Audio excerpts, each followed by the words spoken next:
ಇದು SS digital channel, Shri ಸುಮಂಗಲಿ digital channel. ನೀವು ನೋಡ್ತಾ ಇದ್ದೀರಿ ಸುದ್ದಿ ಸಮಯ, ಸ್ಥಳೀಯ ಸುದ್ದಿಗಳಿಗಾಗಿ.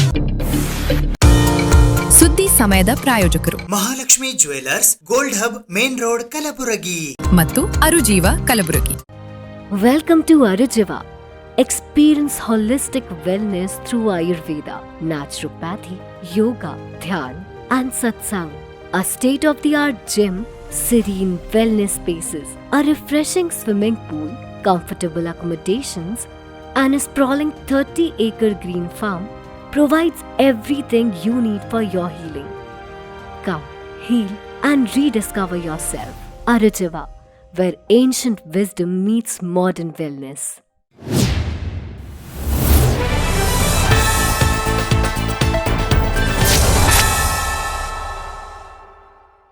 ಸುದ್ದಿ ಸಮಯಕ್ಕೆ ಸ್ವಾಗತ. ನಾನು RJ ಮಂಜು ಹಿರೋಳಿ. ಜೇವರ್ಗಿ ಮತಕ್ಷೇತ್ರದ ಶಾಸಕರಾದ ಡಾಕ್ಟರ್ ಅಜಯ್ ಧರ್ಮಸಿಂಗ್ ಅವರ ಕಲಬುರಗಿಯ ಸ್ವಗೃಹದಲ್ಲಿ ಇಂದು ಕರ್ನಾಟಕ ಸರ್ಕಾರದ ಮಾಜಿ ಮುಖ್ಯಮಂತ್ರಿ ಅಜಾತಶತ್ರು ದಿವಂಗತ ಡಾಕ್ಟರ್ ಎನ್ ಧರ್ಮಸಿಂಗ್ ಜಿ ಅವರ 9ನೇ ವರ್ಷದ ಪುಣ್ಯಸ್ಮರಣೆಯನ್ನ ಆಚರಿಸಲಾಯಿತು. ಇಂದು ಕರ್ನಾಟಕ ಸರ್ಕಾರದ ಮಾಜಿ ಮುಖ್ಯಮಂತ್ರಿಗಳಾದ ಅಜಾತಶತ್ರು ದಿವಂಗತ ಎನ್ ಧರ್ಮಸಿಂಗ್ ಅವರ 9ನೇ ವರ್ಷದ ಪುಣ್ಯಸ್ಮರಣೆಯ ಅಂಗವಾಗಿ ಜೇವರ್ಗಿ ಮತಕ್ಷೇತ್ರದ ಶಾಸಕರಾದ ಡಾಕ್ಟರ್ ಅಜಯ್ ಧರ್ಮಸಿಂಗ್ ಅವರ ಸ್ವಗೃಹದಲ್ಲಿ ಅವರ ಪೂಜೆ ನೆರವೇರಿಸಿ ಭಾವಚಿತ್ರಕ್ಕೆ ಪೂಜೆ ಸಲ್ಲಿಸಿ ಭಾವಪೂರ್ಣ ನಮನಗಳನ್ನು ಅರ್ಪಿಸಲಾಯಿತು. ಈ ಸಂದರ್ಭದಲ್ಲಿ ಕಲಬುರಗಿ ದಕ್ಷಿಣ ಮತಕ್ಷೇತ್ರದ ಶಾಸಕರಾದ ಅಲ್ಲಮಪ್ರಭು ಪಾಟೀಲ್ ಸೇರಿದಂತೆ ಕುಟುಂಬದ ಸದಸ್ಯರು, ಆಪ್ತರು ಹಾಗೂ ಹಿತೈಷಿಗಳು ಉಪಸ್ಥಿತರಿದ್ದು ಅವರ ನೆನಪುಗಳನ್ನು ಸ್ಮರಿಸಿದರು. ಜನನಾಯಕನಾಗಿ ಅವರು ಹಾಕಿಕೊಟ್ಟ ಪ್ರಾಮಾಣಿಕತೆ ಮತ್ತು ಸೇವೆಯ ಹಾದಿ ಎಂದೆಂದಿಗೂ ನಮಗೆ ದಾರಿದೀಪ ಎಂದು ಕೊಂಡಾಡಿದರು.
ಕರ್ನಾಟಕ ಸರ್ಕಾರದ ಮಾಜಿ ಮುಖ್ಯಮಂತ್ರಿ ಅಜಾತಶತ್ರು ದಿವಂಗತ ಡಾಕ್ಟರ್ ಎನ್ ಧರ್ಮಸಿಂಗ್ ಜಿ ಅವರ 9ನೇ ವರ್ಷದ ಪುಣ್ಯಸ್ಮರಣೆಯನ್ನು ಇಂದು ಅವರ ಸ್ವಗ್ರಾಮವಾದ ಜೇವರ್ಗಿ ತಾಲೂಕಿನ ನೆಲೋಗಿ ಗ್ರಾಮದಲ್ಲಿ ಆಚರಿಸಲಾಯಿತು.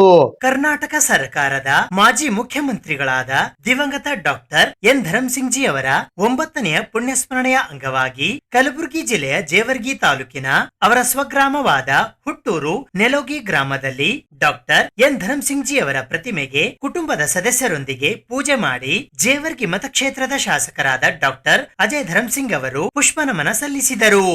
ಈ ಸಂದರ್ಭದಲ್ಲಿ ಕಲಬುರಗಿ ದಕ್ಷಿಣ ಮತಕ್ಷೇತ್ರದ ಶಾಸಕರಾದ ಅಲ್ಲಮಪ್ರಭು ಪಾಟೀಲ್, ವಿವಿಧ ಮಠದ ಪೂಜ್ಯರು, ಪಕ್ಷದ ಹಿರಿಯ ಮುಖಂಡರು, ಕಾರ್ಯಕರ್ತರು, ಅಪಾರ ಅಭಿಮಾನಿಗಳು, ಗ್ರಾಮಸ್ಥರು ಉಪಸ್ಥಿತರಿದ್ದರು.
ಗೋಮಾತಾ ರಾಷ್ಟ್ರಮಾತಾ ಘೋಷಣೆಯ 2ನೇ ಹಂತದ ಹಸ್ತಾಕ್ಷರ ಅಭಿಯಾನದ ಅಂಗವಾಗಿ ಇಂದು ಕಲಬುರಗಿಯ ಆರಾಧ್ಯ ದೈವ ಮಹಾದಾಸೋಹಿ ಶ್ರೀ ಶರಣಬಸವೇಶ್ವರರ ದೇವಸ್ಥಾನದಿಂದ ಜಿಲ್ಲಾಧಿಕಾರಿಗಳ ಕಚೇರಿಯವರೆಗೆ ಮೆರವಣಿಗೆ ನಡೆಸುವ ಮೂಲಕ ಮನವಿ ಪತ್ರವನ್ನ ಸಲ್ಲಿಸಲಾಯಿತು. ಗೋಮಾತಾ ರಾಷ್ಟ್ರಮಾತಾ ಘೋಷಣೆಯ 2ನೇ ಹಂತದ ಹಸ್ತಾಕ್ಷರ ಅಭಿಯಾನದ ಅಂಗವಾಗಿ ದಿನಾಂಕ 27ನೇ ಜುಲೈ 2026ರಂದು ಕಲಬುರಗಿ ನಗರದ ಮಹಾದಾಸೋಹಿ ಶ್ರೀ ಶರಣಬಸವೇಶ್ವರ ದೇವಸ್ಥಾನದಿಂದ ಬೆಳಗ್ಗೆ 10 ಗಂಟೆಗೆ ಗೋಮಾತಾ ಯಾತ್ರೆ ಆರಂಭವಾಗಿ ಮಧ್ಯಾಹ್ನ 2 ಗಂಟೆಗೆ ಜಿಲ್ಲಾಧಿಕಾರಿಗಳ ಕಚೇರಿಯನ್ನು ತಲುಪಿತು. ಈ ಮೆರವಣಿಗೆಯು ಭಜನೆ, ಕೀರ್ತನೆ, ಬಾಜಾ ಭಜಂತ್ರಿ, ಡೊಳ್ಳು, ಹಲಿಗೆ, ಗೋಮಾತಾ ಘೋಷಣೆಗಳ ಮುಖಾಂತರ ಶಾಂತಿಯುತವಾಗಿ ಸಾಗಿತು. ಎಲ್ಲ ಗೋಮಾತಾ ಭಕ್ತರು, ಗೋಪ್ರೇಮಿಗಳು, ಗೋರಕ್ಷಕರು, ಗೋಶಾಲಾ ಪಾಲಕರು ಹಾಗೂ ಎಲ್ಲ ಭಕ್ತಾದಿಗಳು ಪಾಲ್ಗೊಂಡು ಗೋಮಾತಾ ಯಾತ್ರೆ ಯಶಸ್ವಿಗೊಳಿಸಿದರು. ಈ ಸಂದರ್ಭದಲ್ಲಿ ಬಸವಾಮೃತ ಗೋರಕ್ಷಕ ಶರಣರು, ಮಲ್ಲಿಕಾರ್ಜುನ್ ಗಂಗಾ, ದಶರಥ್ ಇಂಗೋಳೆ, ಸುರೇಶ್ ತೇಂಗ್ಳಿ ವಕೀಲರು, ಮಾಲಾ ಕಣ್ಣಿ, ಸಂತೋಷ್, ವಿಜಯಲಕ್ಷ್ಮಿ ಸಿಂಗೋಂಡಿ, ನಾಗೇಶ್ ನಾಗಭುಜಂಗೆ, ಮಹಾದೇವಿ ಪಾಟೀಲ್, ಅನಿಲ್ ಸಿನ್ನೂರ್ಕರ್, ಲಕ್ಷ್ಮೀಕಾಂತ್ ಸ್ವಾದಿ, ಸಿದ್ದರಾಜ್ ಬಿರಾದಾರ್ ಸೇರಿದಂತೆ ಇತರರು ಉಪಸ್ಥಿತರಿದ್ದರು.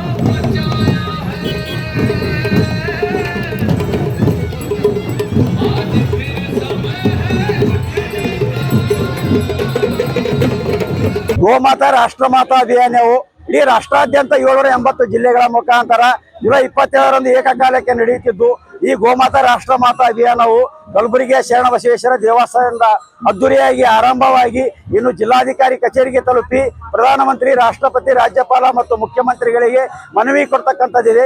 ಈ ಮನವಿಯಲ್ಲಿ ಗೋಮಾತೆಯನ್ನು ರಾಷ್ಟ್ರಮಾತೆಯಾಗಿ ಸಂವಿಧಾನಬದ್ಧವಾಗಿ ಮಾಡಬೇಕು, ಮತ್ತೇನಪ್ಪಾ ಅಂತಂದ್ರೆ ಗೋಮಾಳ ಭೂಮಿಯನ್ನು ರಕ್ಷಣೆ ಮಾಡಬೇಕು, ಗೋಹತ್ಯೆ ನಿಲ್ಲಿಸಬೇಕು, ಕಸಾಯಿಖಾನೆಗಳನ್ನು ತುರ್ತಾಗಿ ಬಂದ್ ಮಾಡಬೇಕು ಅಂತಕ್ಕಂಥ ಈ ಹೋರಾಟವನ್ನು ಸಾಧು ಸಂತರ ನೇತೃತ್ವದಲ್ಲಿ ಹಮ್ಮಿಕೊಂಡಿರ್ತಕ್ಕಂಥ ಹೋರಾಟ ಕಲಬುರಗಿಯಲ್ಲಿ ಅದ್ದೂರಿಯಾಗಿ ನಡೆದಿದ್ದು, ಇದಕ್ಕೆ ಸಹಕಾರ ಮಾಡಿದಂತ ಎಲ್ಲ ಗೋರಕ್ಷಕ, ಗೋ ಬಂಧುಗಳು, ಗೋಭಕ್ತರು, ಗೋಪಾಲಕರು, ಗೋಶಾಲಾ ಮಾಲೀಕರು ಹಾಗೂ ಪರೋಕ್ಷವಾಗಿ ಅಪರೋಕ್ಷವಾಗಿ ಕಾರ್ಯಕ್ರಮ ನಡೆಯಲು ಸರ್ವ ರೀತಿಯಿಂದ ತನು ಮನ ಧನದಿಂದ ಸಹಕಾರ ಮಾಡಿದಂತ ಎಲ್ಲಾ ದಾನಿಗಳಿಗೂ ಧನ್ಯವಾದವನ್ನು ಸಲ್ಲಿಸ್ತಾ, ಮತ್ತೇನಪ್ಪಾ ಅಂತಂದ್ರೆ ಈ ಜಿಲ್ಲಾಧಿಕಾರಿ ಕಚೇರಿಯಲ್ಲಿ ಹೋದಾಗ ಪ್ರತಿಯೊಬ್ಬರು ಏನು ಯಾವುದೇ ಒಂದು ಗಡಬಡ ಮಾಡಬಾರ್ದು, ಜಿಲ್ಲಾಧಿಕಾರಿಗಳು ಬಂದೇ ಈ ಮನವಿ ಪತ್ರ ಸ್ವೀಕಾರ ಮಾಡ್ತಾರ. ಯಾಕಂತಂದ್ರೆ ಇನ್ನು ಮುಂದೆ ಯಾವುದೇ ಕಾರಣಕ್ಕೂ ಆಕಳ ಒಂದು ಹನಿ ರಕ್ತವು ಭೂಮಿ ಮೇಲೆ ಬೀಳಬಾರದು ಅಂತಕ್ಕಂಥ ನಮ್ಮ ತೀರ್ಮಾನ ಇದೆ. ಯಾಕಂದ್ರೆ ಸ್ವತಂತ್ರ ಸಂದರ್ಭದಲ್ಲಿ ಸುಮಾರು 80 ಕೋಟಿ ಗೋವುಗಳಿದ್ದು ಈಗ ಕೇವಲ 8 ಕೋಟಿ ಗೋವು ಉಳಿದಾವೆ. ಅದೇ ರೀತಿ ಗೋಹತ್ಯೆ ಮುಂದುವರೆದ್ರ ಗೋವುಗಳು ಉಳಿಯಂಗಿಲ್ಲ, ಕೃಷಿ ಭೂಮಿ ಸರ್ವನಾಶ ಆಗ್ತದ.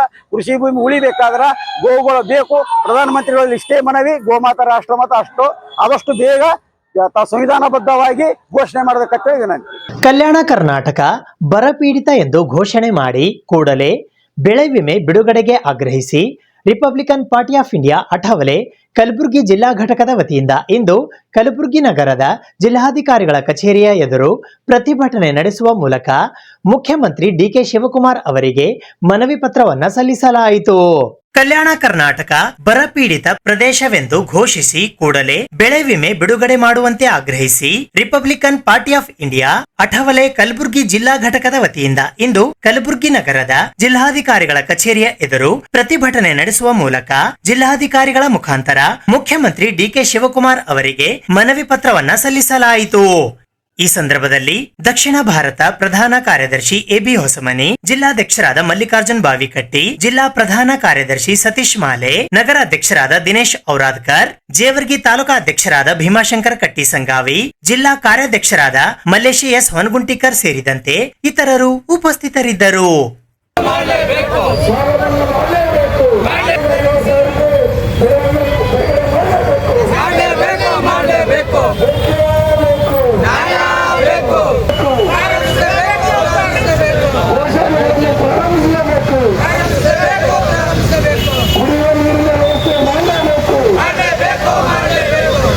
ರೈತ ಬೀಜ ಮತ್ತು ಗೊಬ್ಬರ ತಗೊಂಡು ಬಿತ್ತನೆ ಮಾಡಿದ್ದಾನೆ. ಎಲ್ಲ ಮಳೆ ಬರ್ದೇನೆ ಬಿಸಿಲಿಗೆ ಬೆಳೆಗಳು ನಾಶ ಆಗಿ ಹೋಗಿದ್ದೇವೆ. ಹಣ ಹಾಕಿ ರೈತ ಕೈ ಸುಟ್ಕೊಂಡಿದ್ದಾನೆ. ಹೀಗಾಗಿ ವಾಡಿಕೆಯಂತೆ ಕಲಬುರಗಿ ಜಿಲ್ಲೆಗೆ ಮಳೆ ಬಂದಿಲ್ಲ. ಹಾಗಾಗಿ ಕಲಬುರಗಿ ಜಿಲ್ಲಾ ರಿಪಬ್ಲಿಕನ್ ಪಾರ್ಟಿ ಆಫ್ ಇಂಡಿಯಾ ಪಕ್ಷದವರು ಈ ಒಂದು ಪ್ರದೇಶವನ್ನ ಬರಗಾಲ ಘೋಷಣೆ ಮಾಡ್ಬೇಕಂತೇಳಿ ಆಗ್ರಹಿಸಿ ಧರಣಿ ಸತ್ಯಾಗ್ರಹವನ್ನ ಮಾಡ್ತಾ ಇದ್ದಾರೆ. ಈ ಬರಗಾಲ ಘೋಷಣೆ ಮಾಡಿದ ನಂತರ ಬರ ಕಾಮಗಾರಿಯನ್ನು ಕೂಡ ಪ್ರಾರಂಭ ಮಾಡಬೇಕು. ರೈತ ತಾನು ಬೆಳೆದಂತ ಬೆಳೆಗೆ ಸರಿಯಾದ ರೀತಿಯಲ್ಲಿ ಬೆಳೆ ಬರದೇನೆ ವಾಣಿಜ್ಯ ಬೆಳೆಗಳಿಗೆ ಹಣಕಾಸು ತೊಂದರೆ ಉಂಟಾಗಿ ಮಾನಸಿಕವಾಗಿ ನೊಂದುಕೊಂಡು ಆತ್ಮಹತ್ಯೆ ಮಾಡಿಕೊಂಡಿತ್ತಂತೆ. ಆತ್ಮಹತ್ಯೆ ಮಾಡಿಕೊಂಡಂತ ಕುಟುಂಬಗಳಿಗೆ ಸೂಕ್ತ ಪರಿಹಾರವನ್ನ ಕೊಡಬೇಕು ಅಂತೇಳಿ ನಮ್ಮ ಆಗ್ರಹ ಇದೆ. ಜೊತೆಗೆ ಏನು ರಾಷ್ಟ್ರೀಕೃತ ಬ್ಯಾಂಕಿನಿಂದ ಸಾಲ ತೆಗೆದುಕೊಂಡು ರೈತ ಆತ್ಮಹತ್ಯೆ ಮಾಡಿಕೊಳ್ತಾ ಇದ್ದಾನೆ, ಅಂತ ಕುಟುಂಬದವರಿಗೆ ಸಾಲ ಮನ್ನಾ ಮಾಡ್ಬೇಕಂತೇಳಿ ನಾವು ಆಗ್ರಹ ಮಾಡ್ತಾ ಇದ್ದೇವೆ. ಜೊತೆಗೆ ಪ್ರತಿ ಎಕರೆಗೆ 50,000 ರೂಪಾಯಿ ಬೆಳೆ ವಿಮೆ ಪರಿಹಾರ ಕೊಡ್ಬೇಕಂತೇಳಿ ಆಗ್ರಹ ಮಾಡ್ತಾ ಇದ್ದೇವೆ. ದನಕರುಗಳಿಗೆ ಪ್ರಾಣಿ ಪಕ್ಷಿಗಳಿಗೆ ಕುಡಿಲಿಕ್ಕೆ ನೀರಿಲ್ಲ, ಆ ಕಾರಣಕ್ಕಾಗಿ ಗೋಶಾಲೆಗಳನ್ನ ಪ್ರಾರಂಭ ಮಾಡ್ಬೇಕಂತೇಳಿ ನಾವು ಆಗ್ರಹ ಮಾಡ್ತಾ ಇದ್ದೇವೆ. ಜೊತೆಗೆ ಕಲಬುರಗಿ ನಗರದಲ್ಲಿ ಅಂತರ್ಜಲ ಸಂಪೂರ್ಣವಾಗಿ ಕುಸಿದಿರೋದ್ರಿಂದ ಎಲ್ಲಾ ಬೋರುಗಳಲ್ಲಿ ನೀರು ಬರ್ತಾ ಇಲ್ಲ. ಕೂಡಲೇ ಏನು ಕುಡಿಯುವ ನೀರಿನ ವ್ಯವಸ್ಥೆಯನ್ನು ಮಾಡಬೇಕು. ಜಿಲ್ಲಾಧಿಕಾರಿಗಳು ಹೇಳಿಕೆ ಕೊಟ್ಟಿದ್ದಾರೆ, ಕುಡಿಯುವ ನೀರಿನ ವ್ಯವಸ್ಥೆಗಾಗಿ ನಾವು ಬೇರೆ ಕಡೆಯಿಂದ ನೀರನ್ನ ಬಿಡಿಸ್ತಾ ಇದ್ದೀವಿ ಅಂತ ಹೇಳ್ತಾ ಇದ್ದಾರೆ. ಆದರೆ ಬೆಳೆಗಾರರಿಗೆ, ರೈತರಿಗೆ, ಕಬ್ಬು ಬೆಳೀತಕ್ಕಂಥ ರೈತರಿಗೆ ನೀರು ಬೇಕು. ಇಂಥ ಸಮಸ್ಯೆಗಳಿದ್ದಾವೆ. ಮಹಾರಾಷ್ಟ್ರದಿಂದ ಏನು ಭೀಮಾ ನದಿಗೆ 15 TMC ನೀರು ಬೇಕಂತೇಳಿ ನಾವು ಒತ್ತಾಯ ಮಾಡ್ತಾ ಇದ್ದೀವಿ. ಬಿಡುಗಡೆಗೆ ಯಾವುದೇ ಕ್ರಮ ಜರುಗಿಸ್ತಾ ಇಲ್ಲ. ಮೋಡ ಬಿತ್ತನೆ ಕೆಲಸವನ್ನು ಮಾಡಬೇಕು. ಈಗೇನು ಮುಂಗಾರು ಮುಗಿತು, ಹಿಂಗಾರು ಬೆಳೆ ಏನು ಬರ್ತದೆ, ಆ ಹಿಂಗಾರು ಬೆಳೆಗೆ ಉಚಿತವಾಗಿ ಬೀಜ ಗೊಬ್ಬರ ಎಲ್ಲವನ್ನು ಕೊಡಬೇಕು ಅಂತಕ್ಕಂಥದ್ದು ನಮ್ಮ ಆಗ್ರಹ ಇದೆ. ಬಾಕಿ ಉಳಿದಿರುವ ಏನು ಬೆಳೆ ವಿಮೆ ಇದೆ ಅದನ್ನು ಕೊಡಬೇಕು. ಮಾನ್ಯ ಮುಖ್ಯಮಂತ್ರಿಗಳು ಬರೀ ಅಧಿಕಾರ ಹಸ್ತಾಂತರದಲ್ಲಿ ಸಮಯವನ್ನು ವ್ಯರ್ಥ ಮಾಡಿದ್ದಾರೆ. ಇಲ್ಲಿ ಇರ್ತಕ್ಕಂಥ ಜಿಲ್ಲಾ ಉಸ್ತುವಾರಿ ಸಚಿವರು ಇಲ್ಲಿ ಅಧಿಕಾರಿಗಳೊಂದಿಗೆ ಸಭೆ ನಡೆಸಬೇಕಾಗಿತ್ತು. ಮತ್ತೆ ಈ ಪ್ರದೇಶವನ್ನ ಬರಗಾಲ ಪ್ರದೇಶ ಅಂತೇಳಿ ಘೋಷಣೆ ಮಾಡಬೇಕಾಗಿತ್ತು, ಮಾಡಿಲ್ಲ. ಮಾನ್ಯ ಮುಖ್ಯಮಂತ್ರಿಗಳು ಬರೀ ಚಿತ್ರದುರ್ಗ, ತುಮಕೂರು ಆ ಭಾಗದಲ್ಲೇ ಓಡಾಡ್ತಾ ಇದ್ದಾರೆ. ಉತ್ತರ ಕರ್ನಾಟಕ ಅವ್ರಿಗೆ ಕಣ್ಣಿಗೆ ಕಾಣಿಸ್ತಾ ಇಲ್ಲ. ಅದಕ್ಕಾಗಿ ನೀವೇ ಬರ್ರಿ, ಇಲ್ಲ ನಿಮ್ಮ ಜಿಲ್ಲಾ ಉಸ್ತುವಾರಿ ಸಚಿವರಿಗೆ ಆದೇಶ ಮಾಡ್ರಿ, ಇಲ್ಲಿ ಬರಗಾಲ ಘೋಷಣೆ ಮಾಡಿ ಎಲ್ಲ ಕಾಮಗಾರಿಗಳನ್ನ ಪ್ರಾರಂಭ ಮಾಡ್ಬೇಕಂತೇಳಿ ಇವತ್ತು ನಾವು ಒತ್ತಾಯ ಮಾಡ್ತಾ ಇದ್ದೀವಿ. ಸುದ್ದಿ ಇನ್ನು ಇವೆ, ಸದ್ಯಕ್ಕೆ ಬ್ರೇಕ್. ಇದು SS ಡಿಜಿಟಲ್ ಚಾನಲ್, ಶ್ರೀ ಸುಮಂಗಲಿ ಡಿಜಿಟಲ್ ಚಾನಲ್. ನೀವು ನೋಡ್ತಾ ಇದ್ದೀರಿ ಸುದ್ದಿ ಸಮಯ, ಸ್ಥಳೀಯ ಸುದ್ದಿಗಳಿಗಾಗಿ. ಸುದ್ದಿ ಸಮಯದ ಪ್ರಾಯೋಜಕರು Mahalakshmi jewellers, gold hub, main road, Kalaburagi ಮತ್ತು ಅರುಜೀವ Kalaburagi. Welcome to Arujiva. Experience holistic wellness through Ayurveda, naturopathy, yoga, dhyan, and satsang. A state-of-the-art gym, serene wellness spaces, a refreshing swimming pool, comfortable accommodations, and a sprawling 30-acre green farm provides everything you need for your healing. Come, heal, and rediscover yourself. Arujiva, where ancient wisdom meets modern wellness.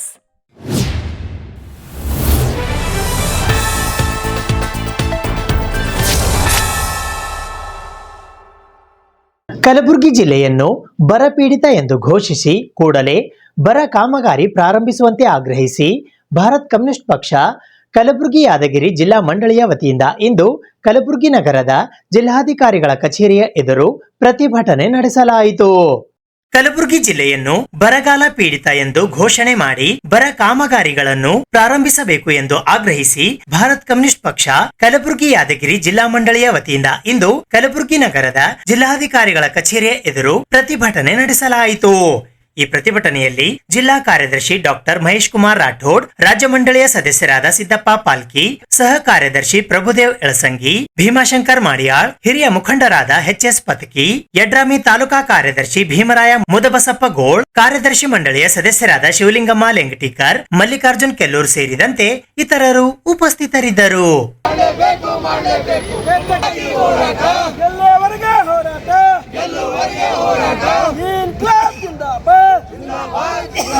Kalaburagi ಜಿಲ್ಲೆ ಬರಗಾಲ ಘೋಷಣೆ ಆಗಲೇಬೇಕು.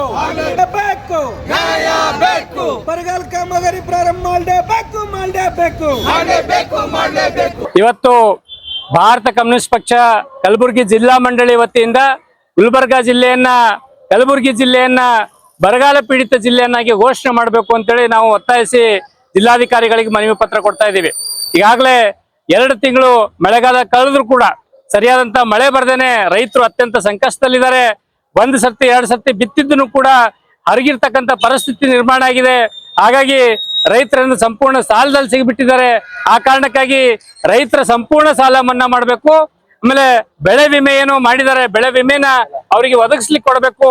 ಹತ್ತಿ ಮತ್ತೆ ತೊಗರಿ ಬೆಳೆಗಳಿಗೂ ಕೂಡ ಸೇರಿದಂತೆ ಬೇರೆ ಎಲ್ಲ ಬೆಳೆಗಳಿಗೆ ಬೆಳೆ ವಿಮೆಯನ್ನ ನಿಗದಿ ಮಾಡಬೇಕು ಅಂತಕ್ಕಂಥ ಬೇಡಿಕೆಗಳನ್ನು ಒತ್ತಾಯಿಸಿ ನಾವು ಒಂದು ಪ್ರತಿಭಟನೆ ಮಾಡ್ತಾ ಇದೀವಿ.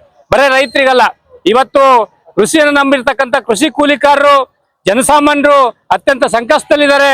ಅವ್ರಿಗೂ ಕೂಡ ಸಹಾಯ ಆಗ್ತಕ್ಕಂಥ ರೀತಿಯೊಳಗೆ ಏನು MG ನರೇಗಾ ಇದೆ, ಮಹಾತ್ಮ ಗಾಂಧಿ ಉದ್ಯೋಗ ಖಾತ್ರಿ ಯೋಜನೆ ಇದೆ, ಅದನ್ನ ಬದಲಿ ಮಾಡಿ BBG ಅಂತಕ್ಕಂಥ ಯೋಜನೆ ತಂದಿದ್ದಾರೆ.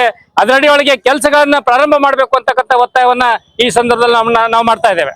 ನಾನು ಡಾಕ್ಟರ್ ಮಹೇಶ್ ಕುಮಾರ್ ರಾಠೋಡ್, CPI ಜಿಲ್ಲಾ ಕಾರ್ಯದರ್ಶಿ. All India Majlis E ಇತ್ತೆಹಾದುಲ್ Muslimeen ವತಿಯಿಂದ ವಿವಿಧ ಬೇಡಿಕೆಗಳ ಈಡೇರಿಕೆಗಾಗಿ ಆಗ್ರಹಿಸಿ ಇಂದು ಕಲಬುರಗಿ ನಗರದ ಜಿಲ್ಲಾಧಿಕಾರಿಗಳ ಕಚೇರಿಯ ಎದುರು ಪ್ರತಿಭಟನೆ ನಡೆಸಲಾಯಿತು. करेंगे कि गुलबर्गा कर्नाटक में मधुसूदन साहब की ये रिपोर्ट है, मधुसूदन भंगारप्पा की ये रिपोर्ट है कि कर्नाटक में 8,500 स्कूल्स में एक टीचर है। आप ताज्जुब करेंगे कि स्कूल गवर्नमेंट स्कूल है मगर उनका टीचर्स है पढ़ाने के लिए। 8,500 स्कूल, एक स्कूल में एक टीचर है, तो बताइए कि गवर्नमेंट में गरीब का बच्चा कैसा पढ़ेगा। तो ये रिपोर्ट आने के बाद अभी तक 3 साल से अभी तक कोई हुकूमत की तरफ से कार्रवाई नहीं हुई और उसके साथ एक टीचर्स को वो तक नहीं करे।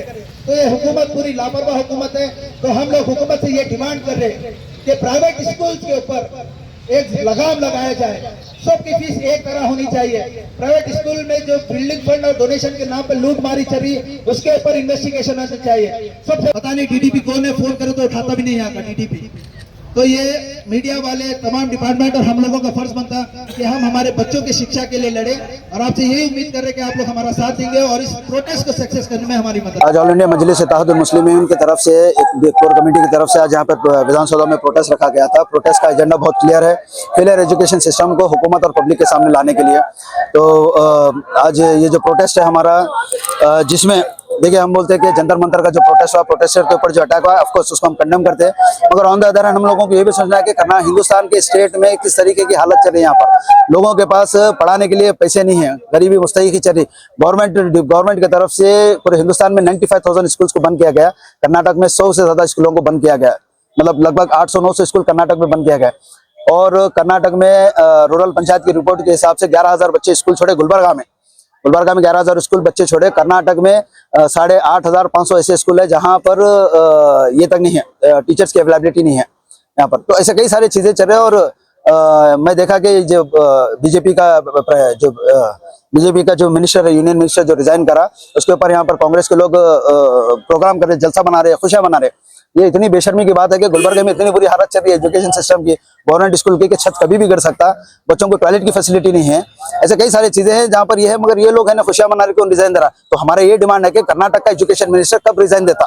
अब जब हम यहाँ पर पोस्ट करेंगे कर्नाटक का एजुकेशन मिनिस्टर रिजाइन देना, तो यहाँ पर लोग कमेंट्स कर रहे हैं हम लोगों को सोशल मीडिया पे, एजुकेशन मिनिस्टर है नहीं। तो ये लोगों को मैं बोलना चाह रहा हूँ कि थोड़ा आप होमवर्क करना चाहिए, पॉलिटिक्स में थोड़ा एक्टिव होना चाहिए कि जब कैबिनेट रीशफल होने के बाद भी जो एजुकेशन मिनिस्टर है मधु भंगारप्पा और सुधाकर साहब जो है वो लोग आज भी एक्टिव है वो पोजीशन पे, और उनको वो पोजीशन से हटाया नहीं गया। तो इसलिए हम लोग क्लियरली ये डिमांड करें, क्योंकि ये पूरा फेलियर है, स्टेट एजुकेशन मिनिस्टर की तरफ से फेलियर है। क्योंकि बीजेपी रहे जब भी ये इशू था और कांग्रेस रहे जब तो 3 साल होने को आ रहे, 3 साल में भी यही हाल है। यहाँ पर एजुकेशन सिस्टम को कोई इंप्रूवमेंट नहीं है यहाँ पर। तो हम ये डिमांड कर रहे हैं कि एजुकेशन मिनिस्टर रिजाइन करना है उसको, यहाँ पर ही शुड रिजाइन। और ये जो जितने भी है तो हम लोग इनसे डिमांड करते हैं कि इसके ऊपर जल्द से जल्द मिनिस्टर को रिजाइन देना चाहिए, यानी तो इस चीज़ों को दुरुस्त करना चाहिए। अगर ये नहीं करेंगे तो स्टेट वाइज एजुकेशन शिक्षा को, हमारे बच्चों के मुस्तकबिल के लिए हम किसी भी हद तक जा सकते हैं।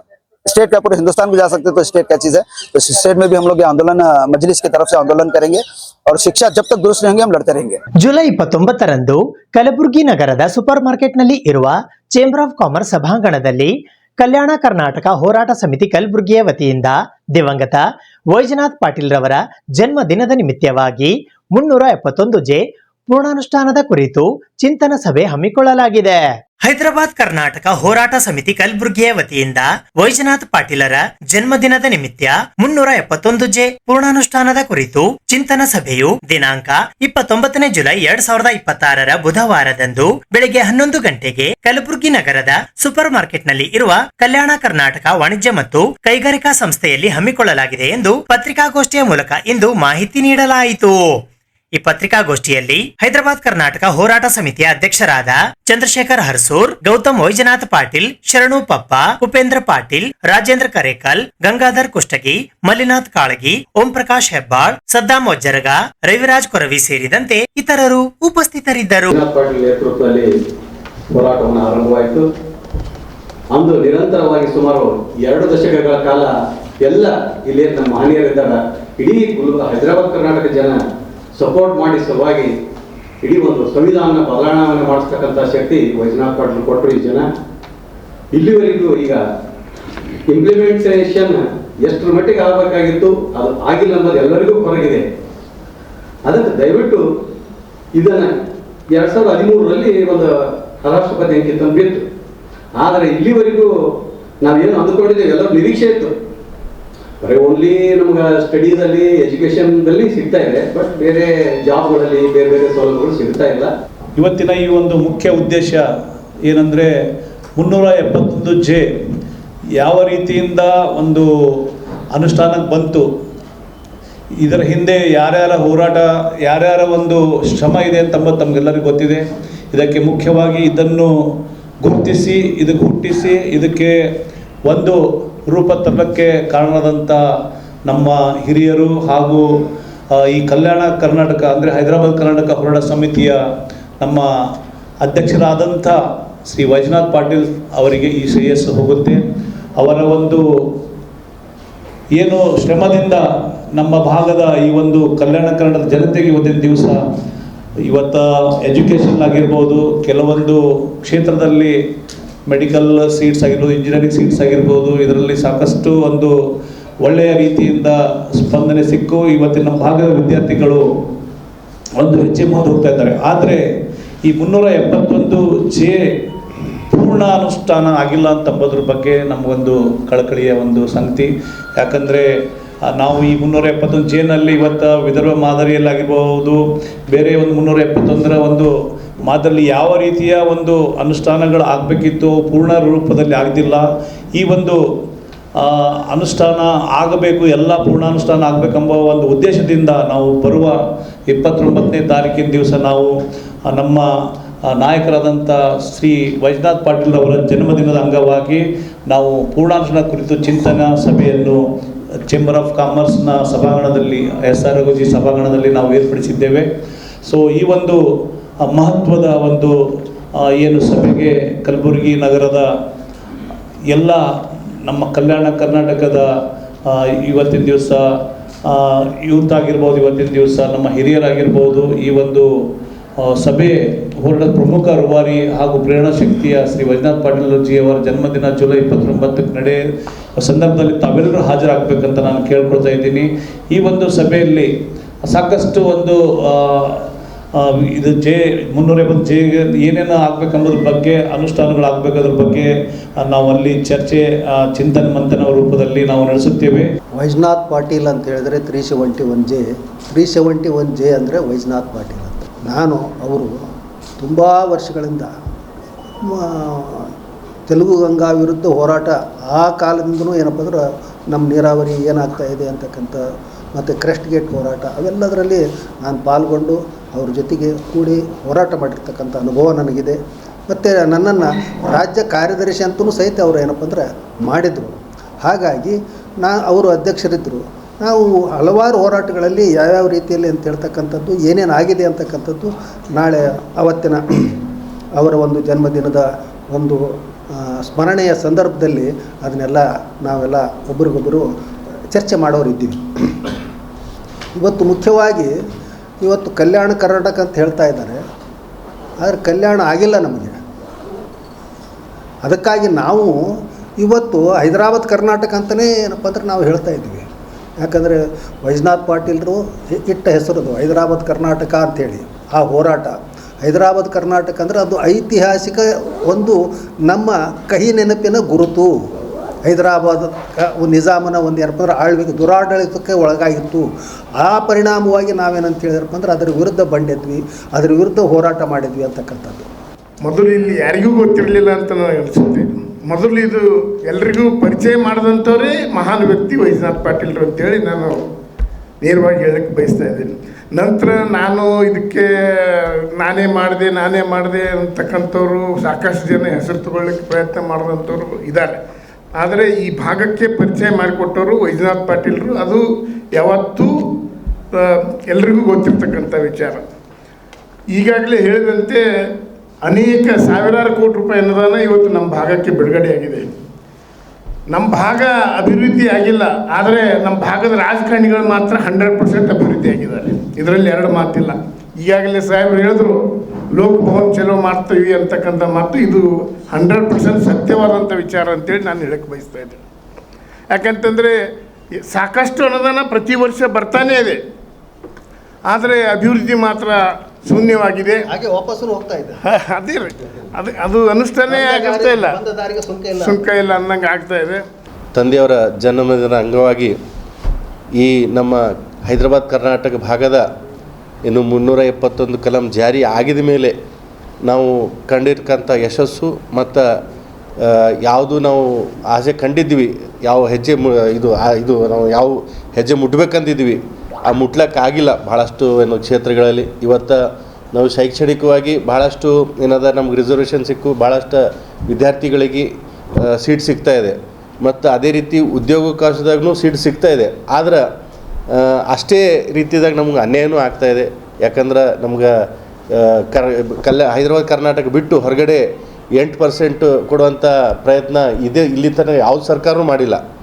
ಮತ್ತು ನಮಗೆ ಈ ರೀತಿ ಈಗ MBBS ಏನು ಸೀಟ್ ಸಿಗ್ತಾ ಇದ್ದಾವೆ ಅದ್ರದಾಗೂ ಕೆಲವೊಂದು ಭಾಗದಾಗ ಕೊಪ್ಪಳ ಬಳ್ಳಾರಿ ಅಂಥ ಭಾಗದಾಗ ಗದಗ ಮತ್ತೊಂದು ಕಡಿದವ್ರು ಬಂದು ಡುಪ್ಲಿಕೇಟ್ 371 ಜೆ ಸರ್ಟಿಫಿಕೇಟ್ ತೊಗೊಂಬಂಥ ಹುನ್ನಾರು ನಡೆದವ.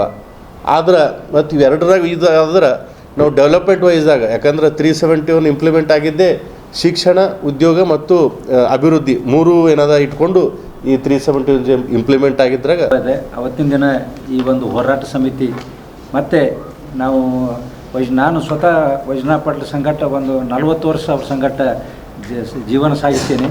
ಅವರು ಹೋರಾಟ ಬಗ್ಗೆ ಸವಿಸ್ತಾರವಾಗಿ ಸಮೀಪದಿಂದ ನಾನು ಬಲ್ಲ ಬಂದಿದ್ದೀನಿ. ಅವ್ರು ಎಂದೂ ತಮ್ಮ ಹೋರಾಟದಾಗ ಯಾವುದೇ ಒಂದು ಅಧಿಕಾರಿಗಳ ಹತ್ತಿರ ಯಾವುದೇ ಒಂದು ಆಫೀಸರ್ ಹತ್ತಿರ 10 ರೂಪಾಯಿ ಕಾಂಟ್ರಿಬ್ಯೂಷನ್ ಮಾಡಿಲ್ಲ. ಅವರು ತಮ್ಮ ಕಿಸ್ತಂದು ಹಣ ಖರ್ಚು ಮಾಡಿ ಹೋರಾಟ ಮಾಡ್ಯಾರ. ಇವತ್ತು 6 ಜಿಲ್ಲೆಯಲ್ಲಿ ಹೋರಾಟ ಮಾಡ್ಯಾರ. ಕೇವಲ ಗುಲ್ಬರ್ಗ ಒಂದೇ ಅಲ್ಲ.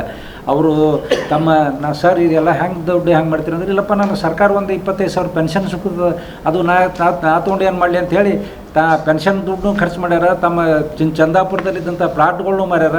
ಇವ್ರು ಸರ್ ಹೇಳ್ದಪ್ಲೆ ಬೆಂಗಳೂರಲ್ಲಿದ್ದಂಥ ಮನೆಯೂ ಮಾರ್ಯಾರ. ತಮ್ಮ ಸ್ವಂತ ಹಣ ಮಾಡಿಕೊಂಡು ಹೋರಾಟ ಮಾಡ್ಯಾರ. ಮುಂದಿನ ನಾನು ಚಿಂಚೋಳಿ ತಾಲೂಕದವನೇ, ನನಗೆ ಯಾಕೆ ಅಧ್ಯಕ್ಷರು ಮಾಡಿದ್ರೆ ಹೈದರಾಬಾದ್ ಹೋರಾಟ ಸಮಿತಿ ಅಧ್ಯಕ್ಷರು ಅಂತ ನನಗೆ ಮಾಡಿದ್ರು. ಸರ್ ನಾನು ನೀವು ನಿಮ್ಮ ತಾಲೂಕದ ನಿಮ್ಮ ಸಂಘಟನೆ ಇರ್ತೀನಿ, ನೀವು ಬೇರೆ ಜಿಲ್ಲೆದವ್ರಿಗೆ ಮಾಡ್ಬೇಕಾದ್ರೆ ಇಲ್ಲಪ್ಪ ಮತ್ತು ಬೇರೆಯವ್ರಿಗೆ ಮಾಡದೆ ಒಂದರ ಕಾಂಟ್ರಿಬ್ಯೂಷನ್ ಚಂದ ಮಾಡ್ಕೋತಾ ಹೋಗ್ತಾರೆ ಅವರು ಅಧ್ಯಕ್ಷ ನಮ್ಮ ಹೆಸರು ಮೇಲೆ, ಅದಕ್ಕೆ ನಿನಗೆ ಮಾಡೀನಿ ಅಂತ ನನಗೆ ಹಿಂದೆ ಯಾರು ಹೇಳಿದಕ್ಕೆ ನಾನು ಮತ್ತೊಬ್ಬರು ಹೇಳಿದ್ರು ನನಗೆ. ಅಂಥ ಒಂದು ನಿಸ್ವಾರ್ಥದಿಂದ ಹೋರಾಟ ಇವತ್ತು ಆಗಬೇಕು. ಮತ್ತು ಇವತ್ತು ಅವ್ರ ಮಗ ಇವತ್ತು ಮುಂದೆ ಬಂದಿದ್ದಾರೆ ಗೌತಮ್ ಪಾಟೀಲ್ ಅವರು. ಅಂಥ ಒಂದು ಹೋರಾಟ ಆಗಬೇಕು ಮತ್ತು ಜನನೂ ಸಪೋರ್ಟ್ ಮಾಡಬೇಕು. ಇವತ್ತು ಹೋರಾಟಗಾರಿಗೆ ನಾವು ನೋಡ್ತೀವಿ, ಇವತ್ತು ರಾಜಕಾರಣಿಗಳೆಲ್ಲ ಚುನಾವಣೆಗಳದಾಗ ಬುಲೋರ ಗಾಡಿ ಕೊಟ್ಟು ತರಿಸಿ ಜನರಿಗೆ ನಡೆಸೋದು ಮಾಡ್ಯಾರ. ಇವತ್ತು ಹೋರಾಟದಾಗ ನಾವೆಲ್ಲ ಗಾಡಿ ಕೊಟ್ಟು ತರಿಸಿ ಹೋರಾಟ ಮಾಡೋದು ಆಗಲ್ಲ, ಅದು ಹೋರಾಟನೂ ಆಗಲ್ಲ. ಇವತ್ತು ಧಾರವಾಡದಲ್ಲಿ ಹುಡುಗರು ಹೋರಾಟ ನೋಡಿದೆವು, ಇವತ್ತು ದಿಲ್ಲಿಯಲ್ಲಿ ನೋಡಿದೆವು, ಅವರೆಲ್ಲ ಸ್ವಯಂ ಪ್ರೇರಣೆಯಿಂದ ಬಂದಾಗ ಹೋರಾಟಗಳು ಯಶಸ್ವಿ ಆಗ್ತವೆ. ಇಲ್ಲಿ ಧಾರವಾಡದಾಗ ಹುಡುಗರು ಹೋರಾಟ ಮಾಡಿದ್ಕೆ ಇವತ್ತು 56,000 ಅಪಾರ್ಟ್ಮೆಂಟ್ ಮಾಡ್ಕೋತೀನಿ ಅಂತ ಸರ್ಕಾರ ಘೋಷಣೆ ಮಾಡ್ತು. ಇದು ಇವತ್ತಿನ ಸುದ್ದಿ ಸಮಯ. ಸ್ಥಳೀಯ ಸುದ್ದಿಗಳಿಗಾಗಿ ನೋಡ್ತಾ ಇರಿ ಸುದ್ದಿ ಸಮಯ. ನಿಮ್ಮ ನೆಚ್ಚಿನ ಸುದ್ದಿ ಸಮಯವನ್ನು ಡೆನ್ ಸೆಟಾಪ್ ಬಾಕ್ಸ್ನ ಚಾನೆಲ್ ಸಂಖ್ಯೆ 746ರಲ್ಲಿ ಪ್ರತಿದಿನ ರಾತ್ರಿ 9 ಗಂಟೆಗೆ, ಮರುಪ್ರಸಾರ ರಾತ್ರಿ 10 ಗಂಟೆಗೆ ಮತ್ತು ಮರುದಿನ ಬೆಳಿಗ್ಗೆ 8 ಗಂಟೆ ಮತ್ತು 9 ಗಂಟೆಗೆ ವೀಕ್ಷಿಸಬಹುದು. ಇದು SS ಡಿಜಿಟಲ್ ಚಾನಲ್, ಶ್ರೀ ಸುಮಂಗಲಿ ಡಿಜಿಟಲ್ ಚಾನಲ್. ನೀವು ನೋಡ್ತಾ ಇದ್ದೀರಿ ಸುದ್ದಿ ಸಮಯ, ಸ್ಥಳೀಯ ಸುದ್ದಿಗಳಿಗಾಗಿ. ಸುದ್ದಿ ಸಮಯದ ಪ್ರಾಯೋಜಕರು Mahalakshmi jewellers, gold hub, main road, Kalaburagi ಮತ್ತು ಅರುಜೀವ Kalaburagi. Welcome to Arujiva. Experience holistic wellness through Ayurveda, naturopathy, yoga, dhyan, and satsang. A state-of-the-art gym, serene wellness spaces, a refreshing swimming pool, comfortable accommodations, and a sprawling 30-acre green farm provides everything you need for your healing. Come, heal, and rediscover yourself. Arujiva, where ancient wisdom meets modern wellness.